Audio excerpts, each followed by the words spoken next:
তুচ্ছ ঘটনায় কিছুদিন পরপরই সংঘর্ষে জড়াচ্ছে রাজধানীর ঢাকা কলেজ ও সিটি কলেজের শিক্ষার্থীরা।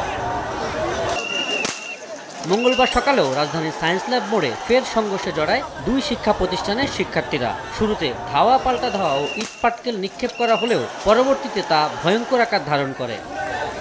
থেমে থেমে প্রায় 5 ঘন্টা ধরে চলে সংঘর্ষ।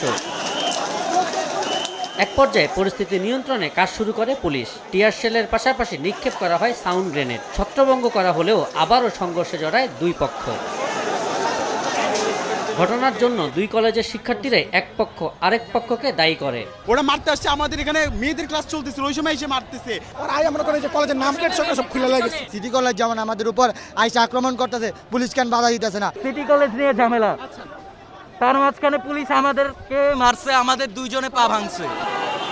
পুলিশ বলছে পূর্ব শত্রুতার জেরে সংঘর্ষে জড়ায় দুই কলেজের শিক্ষার্থীরা। গতকালকে ঢাকা কলেজের একটা স্টুডেন্ট, সে হচ্ছে সায়েন্স ল্যাবরেটরি এখানে আসে, তাকে অনেক কিছু সিভিল লোকজন ছেলেপেলে ধাওয়া করলে এবং তাকে কিছু মারধর করার কারণে এইটা একটা সূত্রপাত ছিল।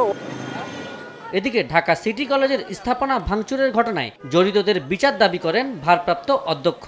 বিচ্ছিন্ন ঘটনাকে কেন্দ্র করে একটা দুইটা মারামারি হয়, শেষ পর্যন্ত এইটা বড় আকার ধারণ করে। প্রশাসন কঠোর হস্তে দমন করবে দুষ্কৃতকারীদেরকে এবং দুষ্কৃতকারীদের হাত থেকে যে কোনো স্থাপনা, আমার college, Dhaka college, ideal college, সব কিছুকে রক্ষা করবে, অত্র এলাকার জানমাল রক্ষা করবে।